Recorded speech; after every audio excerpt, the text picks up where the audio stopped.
Listener discretion is advised.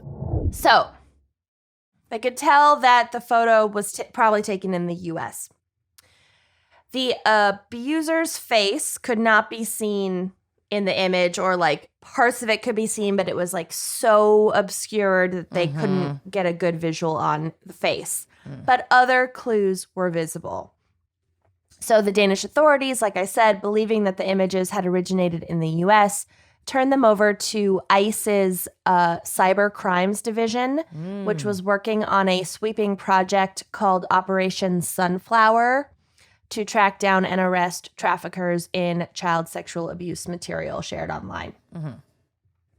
They, in turn, were able to determine that the images had originated in the state of Georgia. I don't know how they figured that out, but they did. And what year was this? 2012?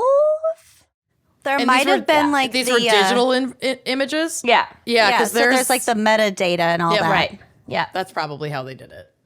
So the photo had clearly been taken in a residential bathroom, and miraculously, in the background of the photo, albeit quite blurry, there were several items in view on the bathroom counter and also in the open, like slightly ajar medicine cabinet, including a prescription pill bottle. With the name on it. Love that.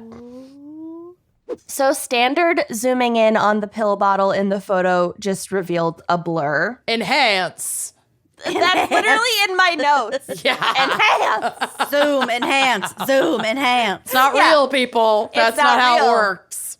But in this case, Enhance worked. Sometimes you can sharpen to a degree. Yeah, no, you can. You can sharpen to a degree. Yeah, it's For not sure. CSI, but they fucking made it work in this case, and it's amazing, and I'm so excited. So- Can I just tell one little side note? Yeah. I think this is true. Do you know on like Instagram and TikTok, at least like a couple months ago, they had a trend where like it was usually like a girl in like some baggy clothes, and then like a certain song played, and then like the red light behind and the black silhouette, and like her like sexy figure or whatever. Right. Yep. Somebody made like an app that had the technology to take off the black silhouette and the red blurry, so it was just a video of a naked like person. Great. Is that gross? Super gross. And Just I'm apply also it to not any one of those surprised. videos. Oh I'm not my surprised God. either, but just like Why are men, and I am assuming correctly that a man invented that technology. I wholeheartedly believe that. I know no facts about it, but if you Don't submitted need one to of know. those videos, I know, take it down. I know all the facts I need to know. Yeah. Okay, so using like cutting edge Zoom Enhancements. technology, a man named Jim Cole, who was the supervisor of victim identification at the Homeland Security Investigations Cyber Crime Center, was able to reverse some of the motion blur and enhance the photo enough to read part of the name on the prescription pill bottle. That's all you need to narrow it down, honey. And there are photos on the drive of the pill bottle if you want to go look. Do you want to look and see if you can read the name? Okay, let's see. Steven? Yep. Steven Schmer. Stephen K.E. Yes. Dang. Wow. Any other information from the photo? I would guess that it's K.E.A., just context clue, but Yep. Hold on. Now Yep. I need to zoom in. take one. Yep. Twice something. And then their address is on here, right? No. I'm looking on the left-hand side of the barcode now. The pill itself is like Paraglazazone or plexifazozone or something. Yeah. Anyway, there's some good info on there. Enhance. Okay. So yes, Lucy was correct. It is okay. The digitally enhanced photo showed the bottle's label to list the first name Stephen with a PH and the last name beginning with the letters K-E. Yes. And I would argue K-E-A. The first 3 digits of the prescription order were also readable. So you could really With this verify information, this Cole's person. team reached out. Oh, yeah. So, with this information, Cole's team reached out to pharmacies to find patients who would fit this criteria, pharmacies in Georgia where the image originated. And they were able to narrow their search to a piece of human garbage named Stephen P.H. Keating. Oh, we you go. gotta be kidding me. But the mere presence of the pill bottle bearing his name couldn't conclusively prove that it was Stephen Keating abusing the children in the image. It would be possible for a defense attorney to argue that another individual could have obtained the bottle, either like stolen it or gotten it when he'd thrown it out, or merely used his residence to conduct their crimes against children without his knowledge. Like, you know, Poking holes. right. So investigators needed more proof. Don't worry, though. The use of advanced photo technology did not stop there. Okay. Investigators were also able to zoom in on the part of the digital photograph showing Keating's fingers. There's a photo on the drive.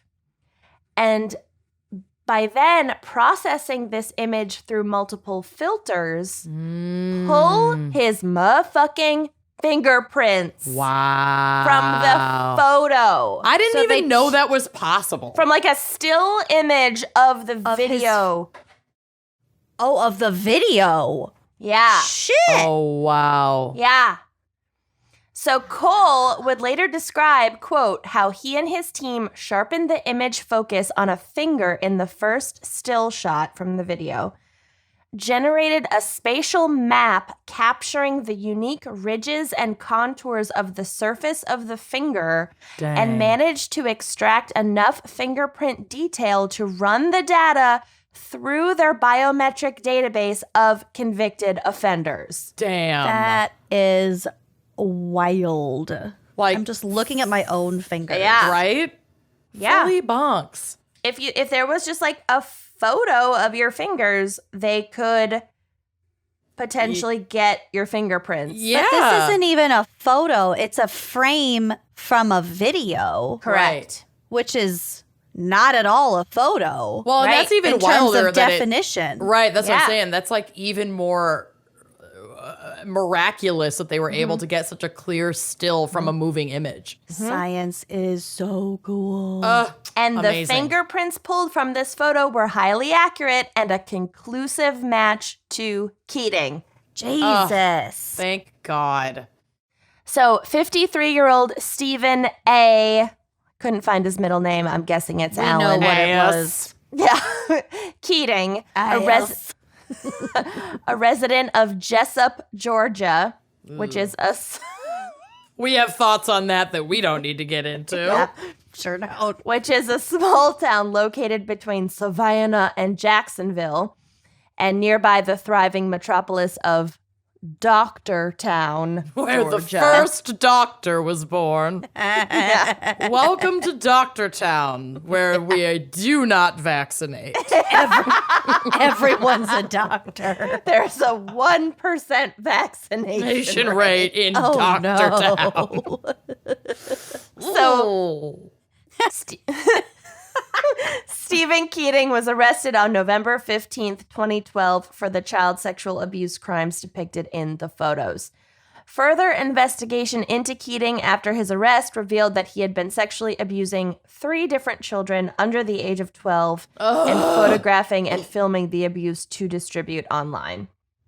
Well, I need a rose water spray Yeah. Yeah. to get through that. Spray it away, baby. Spray it away. It was also discovered that he had sexually abused at least 12 other minors whose abuse, as far as we know, was not filmed. Fuck. It was probably more. So he, Oh, yeah, yeah. There are always more. yeah, serial fucking abuser and offender. Just a real piece of human garbage. And once you get the balls to film, like, And distribute. Ah. And they like trade. No. It's its own. It's like fucking Pokemon. I also feel like once you find an abuser of minors, and there's a certain amount of minors who come forward or like adults know about, there's always going to be more. Yeah, Oh, multiply. yeah. Anyway, so Keating pled guilty to multiple counts of child exploitation and 1 count of distribution of, quote, child pornography, which is still the legal term in the law, but hopefully, we can update that term in the future. But based largely on the evidence obtained from the photograph, he was sentenced to 110 years in federal prison. Thank God. I thought you were going to say days, Not and enough, I was but going to fucking lose my mind. He'll die in prison. No, he will die in prison. Yeah, that's what I'm saying. Each count of sexual exploitation of a minor carries a mandatory minimum sentence of 15 years in prison. Mm-hmm. So, they just stacked up those charges. He's not getting out. Mm-hmm. Yeah, nothing's concurrent, thank God. Yeah, and he pled guilty, so there won't be an appeal and stuff. So he is locked away, thank God. Commenting on Keating's long prison sentence, U.S. Attorney Ed Tarver said, quote, "Depraved acts will bring together every facet of law enforcement to garner the severest punishment allowed by law. This defendant's lengthy sentence represents the lifetime of pain and anguish he has brought upon his victims." Mm-hmm. The investigation into the photo of Keating was part of a larger project referred to as Photo DNA, which focuses on using technology to comb through images of child sexual abuse in order to identify victims and perpetrators. According to Jim Cole, his team often receives about 500,000 such images a week. Separate images. There's a lot of overlap, but if it comes up in different investigations, then the same photo will be sent to them. Counted twice or Right. whatever. Oh, God. Wow. A week? I mean, 1 is too many, but Jesus Yeah. fucking Christ. That is Yeah. so It's a half whole- a it's a million a week. It's a scale that I don't think any of us could have fathomed. Had no idea. Yeah. Over 25 million a year. And that's just how many this team investigates. Okay. Yep. So one of the largest benefits of this project, this photo DNA project with all this new technology, like I'm telling you about, these digital programs, is that a computer can now sort through these photos and categorize ones that have already been seen. Sure. So they can, instead of like the person hours it takes to comb through all of these and be like, that one we've seen before, that one we haven't, this one we've compare investigated, or that one we whatever. haven't. A computer can like do that. Yeah, so it's a lot more efficient and the saves- categorization. And less fucked up for actual humans. Right, who then have to look at that over. Oh my God, I can't even imagine. Yeah, I'm usually not for like computers taking jobs, but in this specific Yes. circumstances, like Take no. the job. Take the job. You can have it. You Right. with no emotion. well, humans have to come in at a certain point. Of course. I'm But sure, but just the like wading computers- through the sheer number. Can you Yeah. imagine just going home to like your husband Your and family kids and after children. that day? Yeah, Well, no. actually, so we will get to it. So it causes a lot of psychological distress to investigators, and like the turnover in that people unit. that work there Yeah. is crazy high Jesus because Christ. It must be. people can't fucking take it anymore. It really like impacts their life. They get PTSD. Like it's horrible. So like I said in my next sentence, this allows investigators to like focus on new victims and not slow them down looking at images that have already been like processed or investigated. Have to slog through something Right. that is both time consuming and extremely traumatizing. Right. And an added benefit is that it can somewhat ease the psychological burden on the law enforcement officials who are tasked with going through these images, or at least like save some time. Cole noted in an interview that, quote, "We definitely see a mental health benefit because the nature of our offenders is that they are trading material we've seen hundreds of thousands of times in addition to all the new material." Oh, my God. So whereas the Stephen Keating case, this is a little complicated. They found the original photos. The way it came to light for law enforcement was in that case in Denmark. Sure. Which happened in September 2012. Mm-hmm.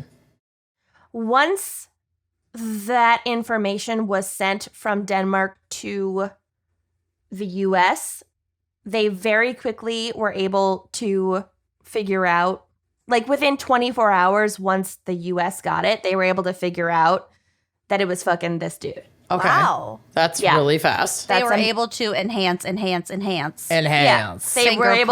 They were able to like use the metadata, like find out it was from Georgia, find out his name, find the pharmacy, whatever, within 24 hours. Wow, they were on it. And then it took about 3 weeks to identify 14 other victims of his, of Keating's from then. Like from other photographs? Like comparing them?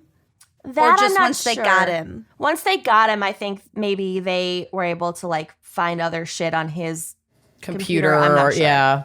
Oh. But in the past, this would have taken months or years, or they would have never been able to find him. Yeah, never. Or potentially that photo that led to his identification could have been lost amongst the tens of thousands of others, and a human eye might never have noticed the pill bottle. And it would have just remained like another hidden clue. Wow. Or like passed over. Right. So United States Attorney Edward J. Tarver said, quote, "No child should be subjected to sexual abuse, and certainly no child should have to live with the knowledge that the abuse was captured on film for redistribution or other like-minded predators." Ugh. This defendant exploited the most vulnerable members of our society, our children. Swift, aggressive prosecution of child predators is the highest priority for the Department of Justice and the United States Attorney's Office. And then another special agent named Brock D. Nicholson, who works in the Atlanta office of the Homeland Security Investigations, said, quote, "This hideous abuse Stephen Keating inflicted on more than a dozen children can never be erased, but hopefully his victims can find some comfort in the fact that he will never again be a free man." Well, I sure hope you liked that clip. If you did like that clip, make sure you are subscribing to our YouTube channel, leaving us a nice review, and joining us on Patreon for even more video content, audio content, salacious content all around. Come join us. Treat yourself.